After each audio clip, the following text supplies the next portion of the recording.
క్రీస్తునందు చేరవచ్చినటువంటి ప్రియులైన దేవుని పిల్లలందరికీ లోకరక్షకుడైన క్రీస్తు వారి పేరట నా ప్రత్యేకమైన వందనాలు తెలియజేస్తా ఉన్నాను. ప్రియులరా, ఈ సమయంలో ఒక ప్రాముఖ్యమైనటువంటి సంగతిని దేవుని గ్రంథంలో నుంచి మనం పరిశోధనతో తెలుసుకుందాం.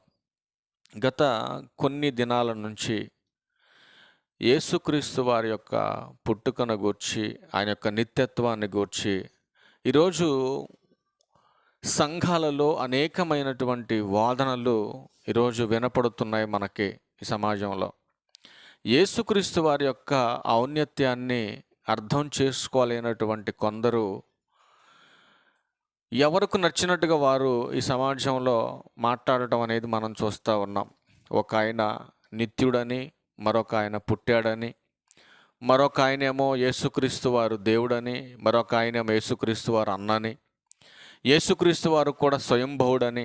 ఈరోజు అనేకమైనటువంటి వాదాలు నేడున్నటువంటి వ్యక్తుల మధ్య మనం కనపడుతూ ఉంది. ఇది వాక్యానుసారమా లేదా వ్యక్తుల మధ్య ఉన్నటువంటి సరైనటువంటి అవగాహన లేనటువంటి సహోదర విభేదం అనేది మనకు అర్థం కానటువంటి భావనతో ఈరోజు కొన్ని వాదనలు మనకి సోషల్ మీడియాలో మనకు కనబడుతున్నాయి.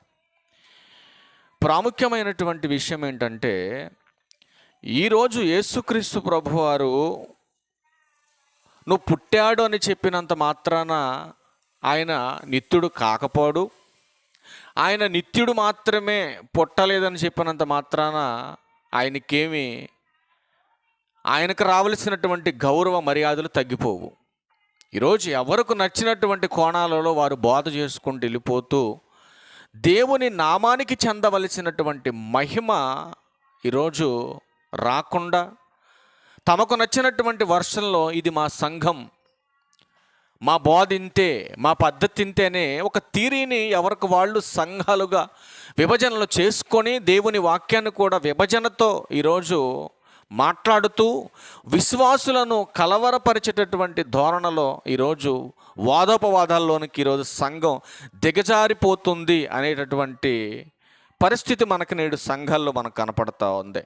ఈరోజు విస్తారంగా సంఘాలు ఏర్పడుతున్నాయి, విస్తారంగా భక్తులు కనపడుతున్నారు, కానీ విస్తరించవలసినటువంటి దేవుని మహాజ్ఞానం మాత్రం ఈరోజు మార్గం తప్పించేటటువంటి వేలో ఈరోజు బోధకుల యొక్క బోధన మారిపోతుందని మీరు గమనించవలసినటువంటి అవసరత సంఘానికి ఉందని దేవుని గ్రంథం హెచ్చరిస్తూ ఉంది. ఎందుకంటే మనం వినేవారుగా ఉంటే ఖచ్చితంగా మోసపోతాం.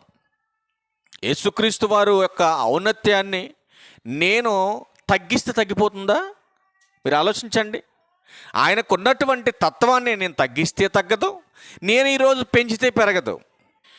ఈ సమాజంలో క్రైస్తవులుగానే పిలువబడుతున్న ప్రతి ఒక్కరు గమనించవలసిన విషయం ఏంటంటే, యేసుక్రీస్తు వారికి ఉన్నటువంటి ఔన్నత్యాన్ని నువ్వు తగ్గిస్తే తగ్గదు, నువ్వు పెంచితే పెరగదు. అపోస్తులు చేయనటువంటి వాదన ఈరోజు ఎందుకు చేస్తున్నారు నేడు సంఘాలు? అపోస్తులు చేయనటువంటి బోధ ఈ రోజు ఉన్నటువంటి వ్యక్తులు ఎందుకు చేస్తున్నారు?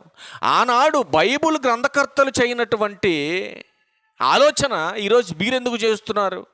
ఒకరోజు ఒక ఆయన అంటాడు అసలు తెలుగు బైబిలే తప్పు అంటాడు ఒక ఆయన, మరొక ఆయన కొన్ని తర్జుమాల్లో తప్పు అంటాడు మరొక ఆయన. అంటే ఇంతకాలం ప్రభువుని నమ్ముకొని ఆయన బోధన అనుసరిస్తున్న వాళ్ళందరూ కూడా పిచ్చోళ్ళ? దీన్ని బట్టి వాళ్ళంతా అమాయకులు, వాళ్ళంతా అంటే మీరే జ్ఞానులా? ఈరోజు బోధ అంతా ఎలా మారిపోయిందంటే, నేను చెప్పిందే కరెక్ట్ అని నేను మాట్లాడితే అది బైబిల్ సపోర్ట్ చేయాలి. ఈరోజు నేను చెప్తుందైనా వేరొకరు చెప్తుందైనా అసలు బైబిల్ సపోర్ట్ చేస్తుందా లేదనే వర్షంలో ఈరోజు ఆలోచించేటటువంటి తత్వం ఈరోజు చాలామందిలో లేదు. కొన్ని మాటలు మనం చూడగలిగితే, యేసుక్రీస్తు దేవుని కుమారుడేనా అనేది మనం చూడగలిగితే, అసలు యేసుక్రీస్తు వారు దేవుని కుమారుడేనా అనంటే అసలు కుమారుడు అనిపించుకోవటానికి ఆయనలో ఉన్నటువంటి తత్వం ఏంటి? అసలు కుమారుడని యేసుక్రీస్తు వారే చెప్పాడా, లేకపోతే తండ్రి కూడా నా కుమారుడే అని చెప్పాడా? కుమారుడు అయితే ఎలా కుమారుడు? ఎందుకంటే బైబిల్ జ్ఞానం చొప్పున మనం ఆలోచిస్తేనే ఆన్సర్ మనకు వస్తుంది. అంతేగాని ఈ లోకంలో నిరర్థకమైపోతున్నటువంటి ఈ ప్రకృతి సంబంధమైనటువంటి జ్ఞానంతో నువ్వు మాట్లాడి దానికి ఆన్సర్ కావాలని బైబిల్ దగ్గరికి వెళ్ళి కూర్చుంటే నీ ఒట్టి జ్ఞానానికి దాని సమాధానం చెప్పదు బైబిల్. కానీ ఈరోజు మనం ఆలోచించవలసిన ప్రాముఖ్యమైనటువంటి కొన్ని హెచ్చరికలు మనం బైబిల్లో చూద్దాం. మొదటి భాగంగా, రెండో భాగంగా వచ్చే వారం మనం చూద్దాం. యేసుక్రీస్తు దేవుని కుమారుడేనా అనేటటువంటి ఈ యొక్క టైటిల్లో కొన్ని మూలాలు మాత్రం మనం దేవుని గ్రంథంలో నుంచి మనం చూసే ప్రయత్నం చేద్దాం. పేతురు గారు రాసినటువంటి 2వ పత్రిక 2వ అధ్యాయం మొదటి 3 వచనాలు చదవగలిగితే ప్రియమైన దేవుని వారలారా, దానికంటే ముందు కూడా పేతురు గారు రాసినటువంటి 2వ పత్రిక మొదటి అధ్యాయం 20-21 వచనాలు చదవండి. ముందు దానికంటే ముందు కింద కంటిన్యూషన్ చేద్దాం. ఒకడు తన ఊహను బట్టి చెప్పుట వలన లేఖనములలో ఏ ప్రవచనం పుట్టదని మొదట గ్రహించుకొనవలేను. చూసారండి, నీ ఆలోచన బట్టి, నీ తలంపులను బట్టి, నువ్వు ఊహించుకున్న దాన్ని బట్టి బైబిల్ రాయబడలేదు. అందుకనే పేతురు గారు చాలా క్లారిటీగా ఇస్తున్నాడు. ఒకడు తన ఊహను బట్టి చెప్పుట వలన లేఖనములో ఏ ప్రవచనం పుట్టలేదు. 66 పుస్తకాల్లో ఉన్నటువంటి ఏ ప్రవక్త కూడా తన సొంత స్వభావాన్ని అనుసరించి తన సొంత ఆలోచనతో రాసినట్లయితే అసలు ఇది పరిశుద్ధ గ్రంథం అని పిలువబడేది కాదు. కానీ ఊహను బట్టి చెప్పుట వలన లేఖనములో ఏ ప్రవచనం పుట్టలేదు. మరి ఎలా పుట్టింది, ఎలా రాయబడింది గ్రంథం? ఎలయనగా ప్రవచనము ఎప్పుడును మనుషుని ఇష్టాన్ని బట్టి కలగలేదు, కానీ మనుషులు పరిశుద్ధాత్మ వలన ప్రేరేపింపబడిన వారై దేవుని మూలంగా పలికారు. అంటే పరిశుద్ధాత్మ ప్రేరణ చేత రాయబడినటువంటి మహాజ్ఞానాన్ని ఆయన జ్ఞానం చొప్పున, ఆయన ఆత్మ చొప్పున మనం ఆలోచన చేయాలి. కానీ ప్రకృతి సంబంధమైనటువంటి మనుషుడుగా నువ్వు ఆలోచన చేస్తే దేవుని ఆత్మ జ్ఞానం నీకు అర్థం కాదు. అర్థం కాదని కొరింథీయులకు రాసినటువంటి పత్రికలో పౌలు గారు సంఘానికి చెబుతున్నారు. ఆ మాట కూడా చూద్దాం ప్రియులారా. కొరింథీయులకు రాసిన మొదటి పత్రిక 2వ అధ్యాయం 14వ వచనం. ప్రకృతి సంబంధి అయిన మనుషుడు దేవుని ఆత్మ విషయములను అంగీకరింపడు, అవి అతనికి వెరితనముగా ఉన్నవి, అవి ఆత్మానుభావం చేతనే వివేచింపదగును గనుక అతడు వాటిని గ్రహింపచాలడు.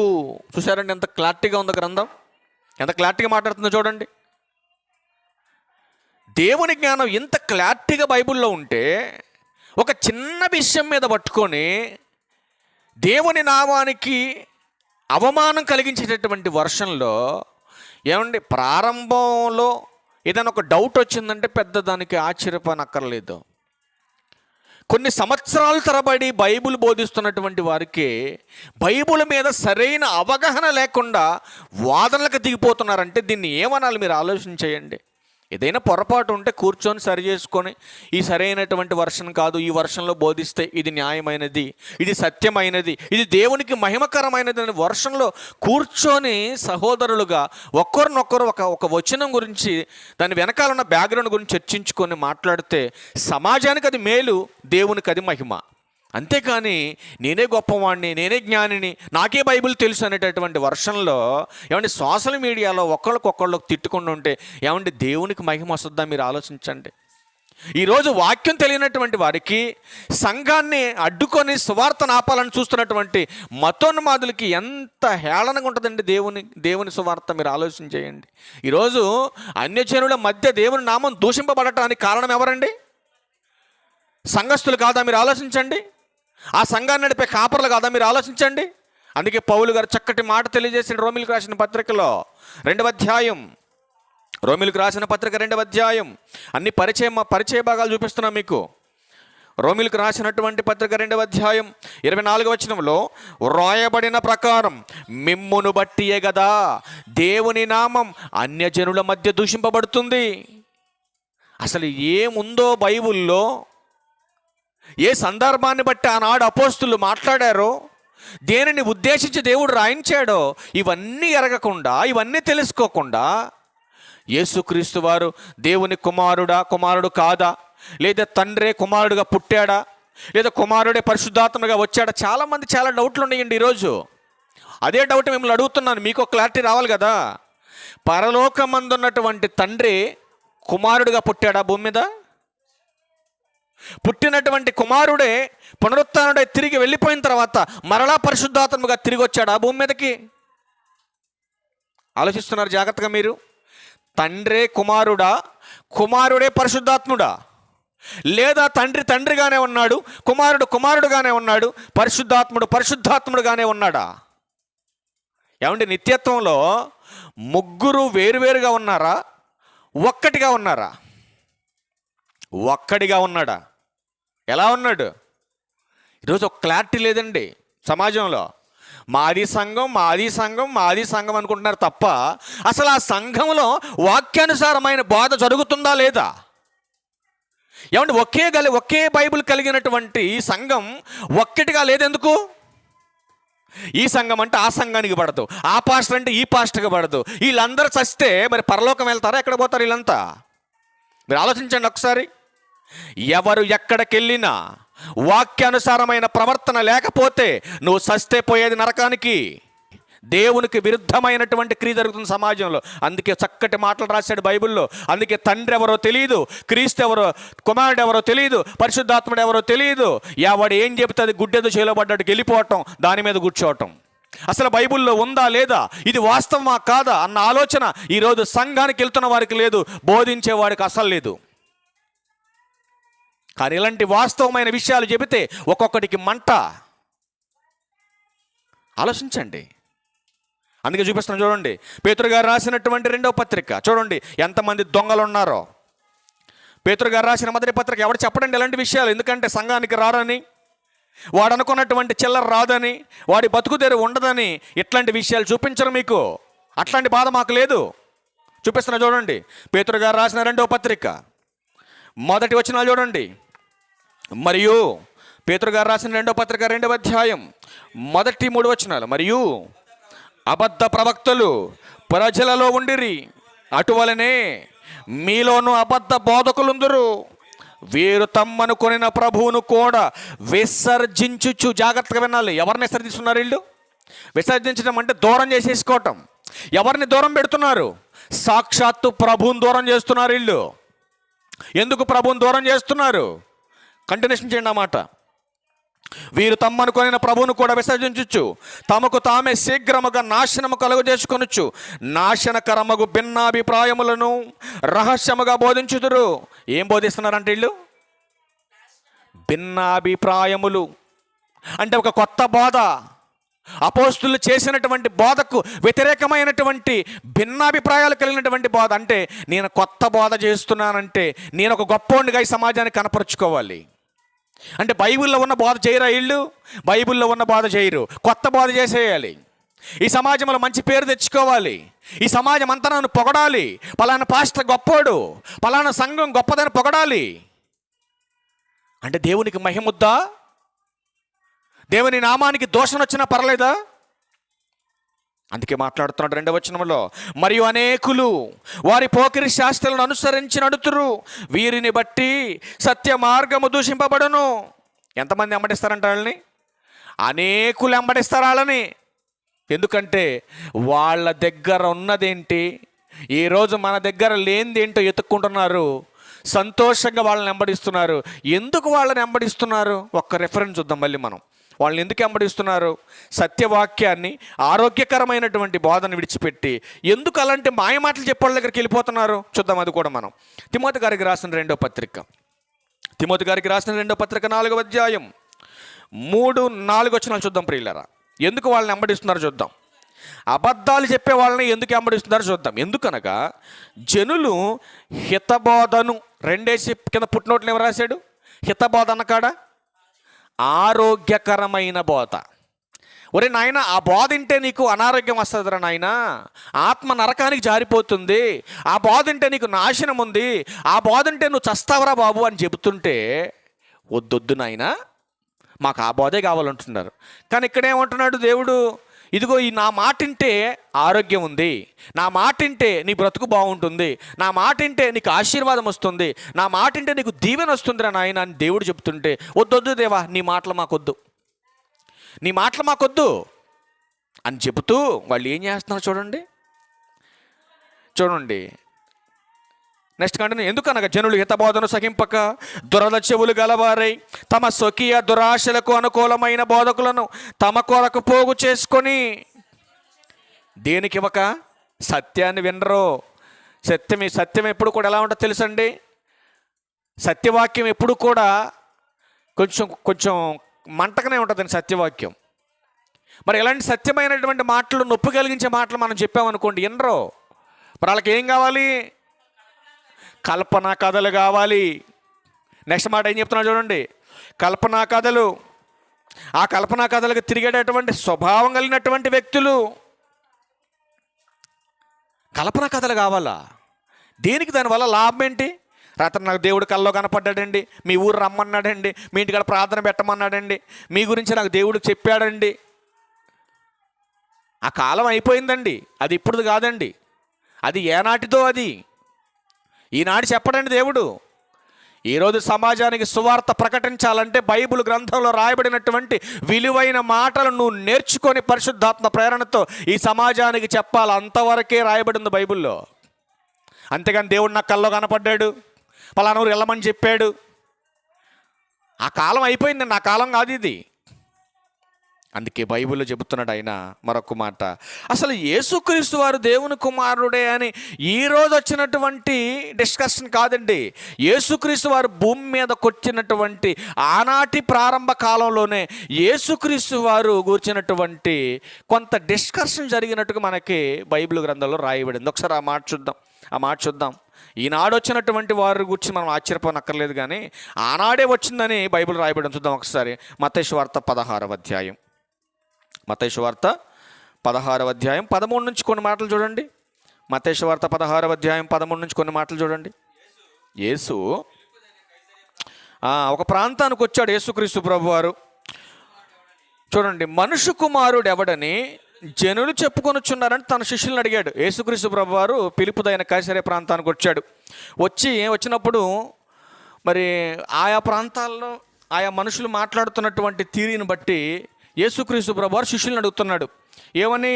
మరి నేను నా గురించి మరి చుట్టూ ఉన్నటువంటి మనుషులు ఏమనుకుంటున్నారు అని శిష్యులను అడిగినప్పుడు వాళ్ళంటూ ఏమంటున్నారంటే, వారేమో కొందరు బాప్తీసం ఇచ్చే యోహానని, కొందరేమో ఏలియా అని, మరికొందరు ఇర్మియా అని, లేక ప్రవక్తలలో ఒకడని చెప్పుకొంచున్నారు. అంటే అప్పటికి వాళ్ళకు కూడా ఏం అర్థం కాలేదు. యేసుక్రీస్తు వారు ఎవరు వాళ్ళకి అర్థం కాలేదు. ఇప్పుడు ఆ రోజు వాళ్ళు మాట్లాడారంటే ఒక అర్థం ఉంది ప్రియులారా, మీరు ఆలోచించండి. వాళ్ళకి సత్యం ఆనాడు కంప్లీట్గా బయలుపరచబడలేదు, తెలియదు వాళ్ళకి. కనుకనే వాళ్ళు ఏమనుకుంటున్నారు? బాప్తీసం ఇచ్చే యోహానని కొందరు అనుకుంటే, మరికొందరేమో ఏలియా అనుకుంటే, మరికొందరేమో ఇర్మియా అనుకున్నారు, మరికొందరు అయితే ఆ ప్రవక్తలలో ఒకడు పుట్టాళ్లే అనుకున్నాడు. కానీ సాక్షాత్తు దేవుని కుమారుడుగా ఈ లోకానికి వచ్చాడన్న విషయాన్ని వాళ్ళకి అర్థం కాలేదు. కానీ వాళ్ళందరూ ఏమనుకుంటున్నారో కాసేపు పక్కన పెడితే, నన్ను వెంబడిస్తున్నటువంటి మీ 12 మంది ఏమనుకుంటున్నారు అనే విషయాన్ని యేసుక్రీస్తు ప్రభువారు శిష్యులను అడిగాడు. ఇప్పుడు శిష్యులు ఏం చెప్తున్నారు? సర్టిఫికేట్ ఇస్తున్నారు చూడండి ఒకసారి. అందుకు సీమోను పేతురు, నీవు సజీవుడవకు దేవుని కుమారుడవైన క్రీస్తు అని చెప్పాడు. ఎవరని చెప్పాడు పేతురు గారు? నీవు సజీవుడవకు దేవుని కుమారుడవు. అసలు దేవుని కుమారుడవు నీవని పేతురుకి ఎవరు చెప్తే తెలిసింది? కింద చెప్పాడు చూడండి. యేసుక్రీస్తు ప్రభువారు అంటున్నారు. అందుకు యేసు, సీయోను బరయోనా, నీవు ధన్యుడవు, పరలోకమందున్న నా తండ్రే నీకు ఈ సంగతి బయలుపరచెను కానీ నరులలో ఎవ్వడో నీకు చెప్పలేదు.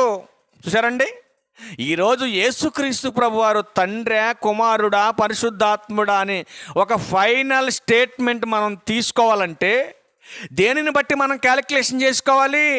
చుట్టూ ఉన్న జనాన్ని బట్టి కాదు, దేవుని జ్ఞానం చేత రాయబడినటువంటి గ్రంథంలో ఉన్న వాస్తవాలను బట్టి మనం ఫైనల్ జడ్జిమెంట్ చేసుకోవాలి తప్ప వ్యర్థవాదనలు మనకెందుకండి? మీరు ఆలోచించండి. అందుకే మనం చదువుకున్నటువంటి మొదటి 4వ కీర్తనలో ఒక మాట రాయబడింది ప్రియులారా, నరులారా ఎంతకాలం నాకున్నటువంటి గౌరవాన్ని మీరు అవమానపరిచేదరు అంటున్నాడండి భక్తుడి చేత మాట్లాడిస్తున్నాడు. అంటే ఆయన గౌరవాన్ని, ఆయన విలువను ఈరోజు మనమే వాక్య భావం మనకు అర్థం కాకుండా, వాక్యములో ఉన్నటువంటి పరమార్థం మనకు తెలియకుండా వక్రీకరించుకునేలాగా మనం మాట్లాడితే బైబుల్ చేత పట్టుకొని తిరిగేవాడికి బైబుల్లో ఏముందో అర్థం కాకపోతే, బైబుల్ బోధ తెలియకపోతే, మరి బైబుల్ గురించి తెలియని వారు ఇంకేం నేర్చుకొని దేవుణ్ణి అంగీకరిస్తారు? మీరు ఆలోచన చేయండి ప్రియమైన దేవుని వారలారా. అందుకే అంటున్నాడు ఆయన, ఇదిగో నా పరలోకమందున్నటువంటి తండ్రి నీకు బయలుపరిస్తేనే తప్ప ఈ మనుషులు ఎవరు నీకు చెప్పలేదు నా గురించి అని పేతురు గారితో అంటున్నాడు యేసుక్రీస్తు ప్రభువారు. అంటే ఇప్పుడు యేసుక్రీస్తు ప్రభువారు తండ్రి కాదా? ఈ మాటను బట్టి చూస్తే మనం కాదు. ఏం చెప్పాడు ఆయన? పరలోకమందున్న నా తండ్రి. ఈరోజు మనం ప్రార్థన కూడా ఎలా చేస్తున్నామండి? ఇప్పుడు తండ్రే కుమారుడైతే, కుమారుడే పరిశుద్ధాత్ముడైతే ముగ్గురు నామాలను ఎందుకు మనం ఉచ్చరించాలి? ప్రార్థన ఎలా చేస్తాం మనం? పరలోకమందున్న మా తండ్రి. యేసుక్రీస్తు ప్రభువారు భూమి మీదకి వచ్చినప్పుడు ఆ చుట్టూ ఉన్నటువంటి మనుషులకి ప్రార్థన చేయడం ఎలా నేర్పాడండి? పరలోకమందున్న మా తండ్రి, పరలోకమందున్న నా తండ్రి. ఏమండి, పరలోకంలో ఉన్నటువంటి తండ్రి భూమి మీద కుమారుడుగా యేసుక్రీస్తు వారిగా వస్తే మరి ఎవరికి ప్రార్థన చేశాడు ఈయన? అంటే యేసుక్రీస్తు వారు మాటలో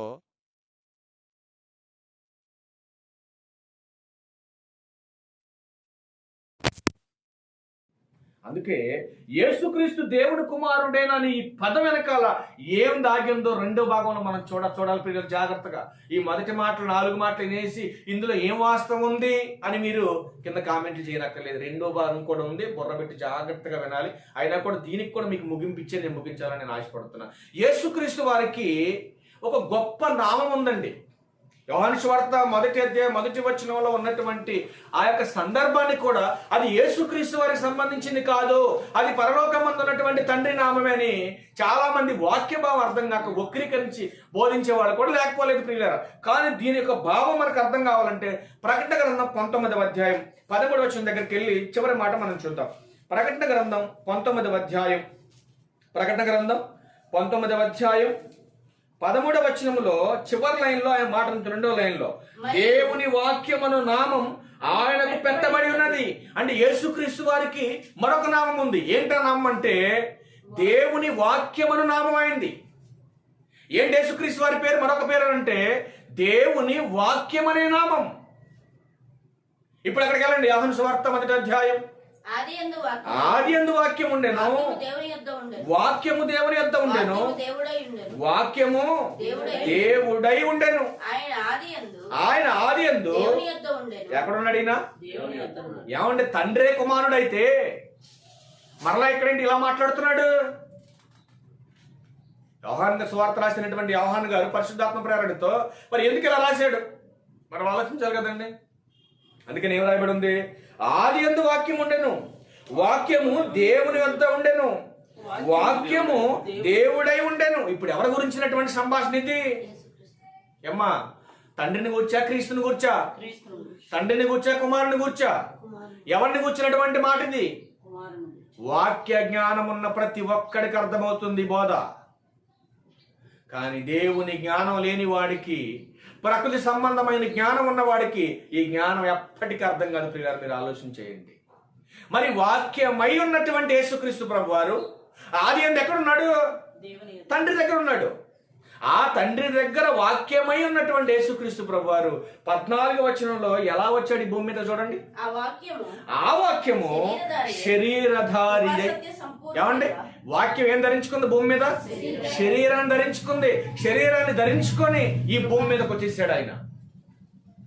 ఇప్పుడు డౌట్ ఏంటంటే చాలా మందికి, కన్యమరియ గర్భాన పుట్టడమే పుట్టుక, పరలోకంలో కూడా యేసుక్రీస్తు ప్రభువారు పుట్టితేనే కదా కుమారుడు అని పిలవబడేది?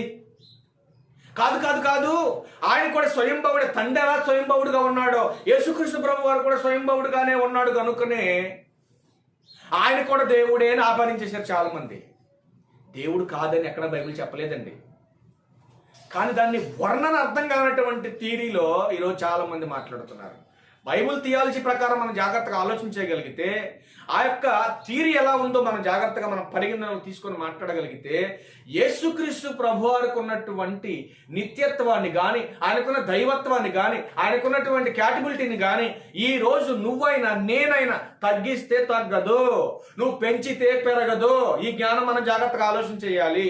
ఏదైనా డిస్కషన్ ఉంటే కూర్చొని చర్చించుకొని ఒకే భావనతో సత్యానికి స్తంభముగా, ఈ సమాజానికి ఆధారంగా ఉండాలి. కానీ అన్యజనులకి హేళనగా, దేవుని నామానికి దోషణగా ఈరోజు ఏ సహోదరుడు మాట్లాడకూడదని ప్రభు పేరట మనవ చేయటం అనేది జరుగుతూ ఉంది. మరొక విషయాన్ని కూడా మీరు చూడగలిగితే ప్రేమ దేవుని వారలారా, చక్కటి ఒక మాట ఉంది, చూసుకొని రెండో భాగానికి ప్రారంభ వచనంగా దీన్ని మనం రాసుకొని మనం ముందుకెళ్ళి ప్రయత్నం చేద్దాం.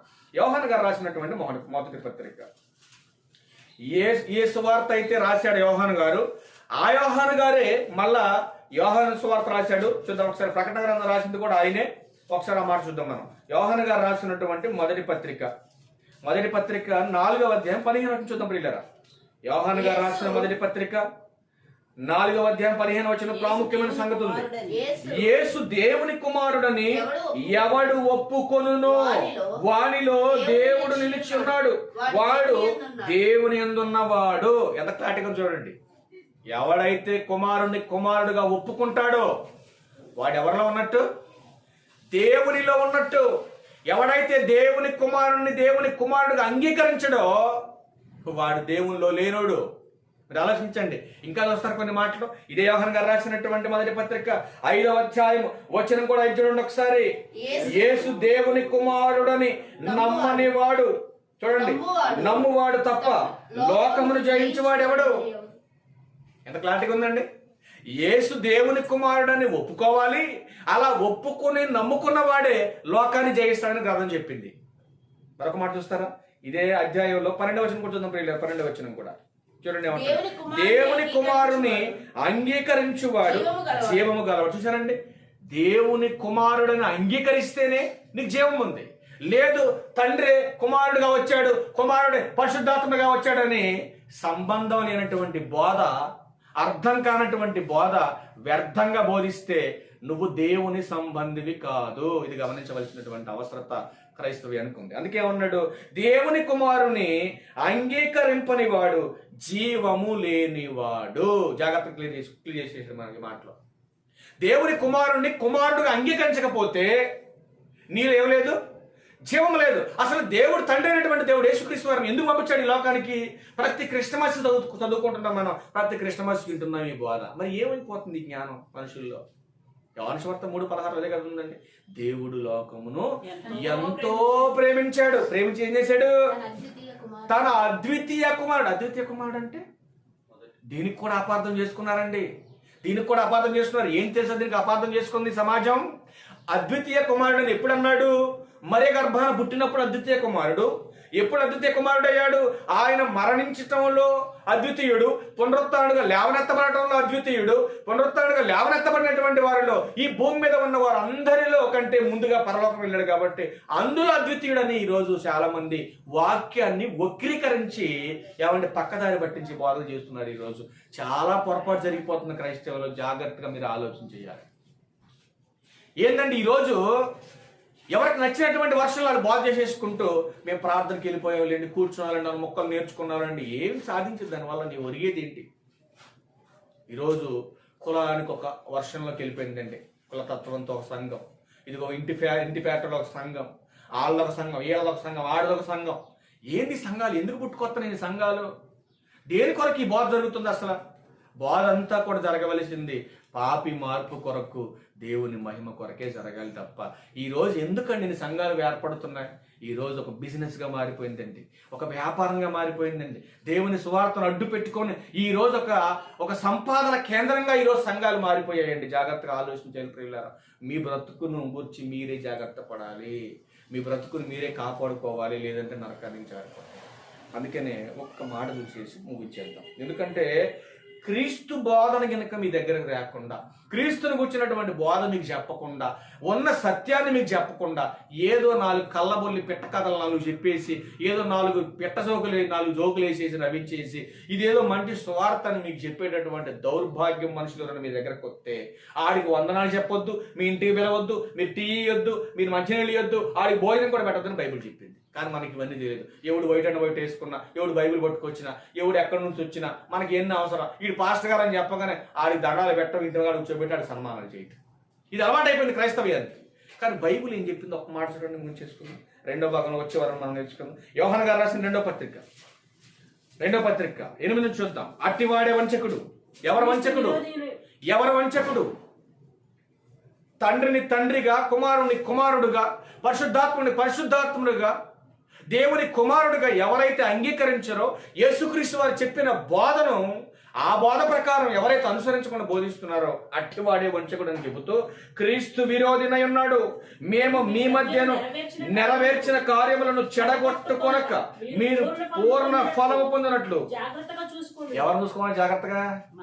అయ్యగారు జాగ్రత్త అన్నాడా? విశ్వాసులకి చెప్పాడు, మిమ్మల్ని గూర్చి జాగ్రత్త మీరే పడాలి, మీ జాగ్రత్త మీరే తీసుకోవాలి అని చెప్పి అంటున్నాడు. నెక్స్ట్ మాట, క్రీస్తు బోధ యందు నిలిచి ఉండక దానిని విడిచి ముందునకు సాగు ప్రతి వాడు దేవుని అంగీకరింపనివాడు, ఆ బోధ యందు నిలిచి ఉండువాడు తండ్రిని కుమారుణ్ణి అంగీకరించేవాడు. తండ్రిగానే ఉన్నాడు, కుమారుడుగానే ఉన్నాడు. తండ్రి కుమారుడు కాదు, కుమారుడు తండ్రి కాదు. ఇది జాగ్రత్తగా మీకు పాయింట్అవుట్ చేసుకోవాల్సినటువంటి అవసరం ఉంది. నెక్స్ట్ మాట, ఎవడైనను ఈ బోధను తేక తండ్రి కుమారుడు ఒక్కటే అని కనుక ఎవడని చెప్పి మీ ముందుకు వస్తే, అట్లాంటి వాడిని మీ ఇంటికి రానిద్దంటున్నాడు దేవుడు. తండ్రి కుమారుడుగా పుట్టాడు, భూమి మీదకి వచ్చిన కుమారుడే తండ్రి అని ఎవడైనా కనుక ఈ బోధ కనుక చేస్తే నిలబెట్టి కడిగేయండి, అలాంటి వాడిని మీ ఇంటికి రానిద్దని చెప్తున్నాడు దేవుడు. అందుకే ఏమన్నాడు చూడండి, మీ యొద్దకు వచ్చిన ఎడల వారిని మీ ఇంట చేర్చుకొనవద్దు, శుభమని వానితో చెప్పవద్దు, శుభమని వానితో చెప్పువాడు వాని దుష్ట క్రియలలో నువ్వు కూడా సగం వాటా తీసుకున్నవాడు అవుతావని బైబిల్ చెప్తారు. కనుక ప్రియమైన దేవుని వారులారా, దేవుని కుమారుడు అనగా ఏంటి? ఏమంటే చాలా క్లారిటీగా ఉందండి బైబిల్లో. కానీ మనకి ఇవన్నీ అర్థం కావు కదండి, మనకు తెలీదు.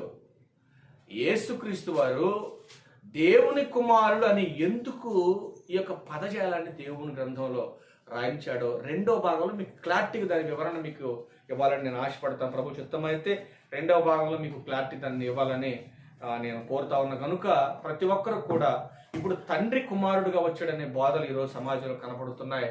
కానీ ప్రియులారా, కుమారుడుగానే ఉన్నాడు, తండ్రిగానే. ఇప్పుడు మీకు చూపించిన రెఫరెన్స్లు అన్నింటిలో కూడా ఏం కనపడ్డాయి మీకు? తండ్రి వేరు, కుమారుడు వేరు. తండ్రి పంపిస్తేనే కుమారుడు లోకానికి వచ్చాడని క్లారిటీ బైబిల్లో ఉంది. కానీ తండ్రి, పరలోకమందు ఉన్నటువంటి తండ్రి యేసుక్రీస్తు వారి వలె ఈ భూమి మీదకు పుట్టాడు, ఈ భూమి మీదకు వచ్చాడనే వర్షంలో ఈరోజు బోధ జరుగుతుంది. అది తప్పుడు బోధ. అలాంటి బోధ కనుక ఎవడైనా చేస్తే, తండ్రి కుమారుడు, కుమారుడే తండ్రి అని చెప్పేసి ఏకవచనంతో ఎవరైనా బోధ చేస్తే, ఆ బోధ చేసిన వాడిని మీ దగ్గరకు రానివద్దని బైబిల్ మనకు క్లారిటీ ఇచ్చింది. కనుక అట్లాంటి బోధన విధానాన్ని మనం అంగీకరించొద్దు. అట్లాంటి బోధన వాక్యానుసారం కాదు, అది దేవుని యొక్క గ్రంథానికి విరుద్ధమైనటువంటి బోధ కనుక అది క్రీస్తు బోధ కాదు. కనుక ఎందుకంటే క్రీస్తు బోధలో క్లారిటీ ఇచ్చేసాడు. ఆయన ఏమన్నాడు? నా తండ్రి పరలోకమందు ఉన్నాడు, పరలోకమందు ఉన్నటువంటి తండ్రి నన్ను పంపిస్తే ఈ లోకానికి వచ్చాను, ఆ తండ్రి పని నెరవేర్చడానికి ఇక్కడికి వచ్చాను, ఆ తండ్రి చిత్తాన్ని గైకొని ఆ తండ్రి చిత్తాన్ని నెరవేర్చడానికి, సంపూర్తి చేయడానికి ఈ లోకానికి వచ్చారని ఇంత క్లారిటీగా క్రీస్తు బోధలో ఉంటే, మీరేంటయ్యా తండ్రి క్రీస్తుగా వచ్చాడు, క్రీస్తే తండ్రి అని మాట్లాడుతున్నారు అంటే ఇది బైబిల్ విరుద్ధమైన బోధ అంటారా కాదంటారా? చెప్పండి. అవును కదండి. కనుక ఉన్న సత్యం ఏదో మనం తెలుసుకొని మనము వాక్యానుసారమైనటువంటి జ్ఞానంతో మరణించి పరలోకం వెళ్ళేటటువంటి భక్తిని మనం ఈ లోకంలో కలిగి ఉండాలని ప్రభు పేరట మీ అందరికి మనం చేస్తున్న మాటలు ముగిస్తాం. అందరికీ వందనాలు. Thank you. ప్రభు బల కార్యక్రమం.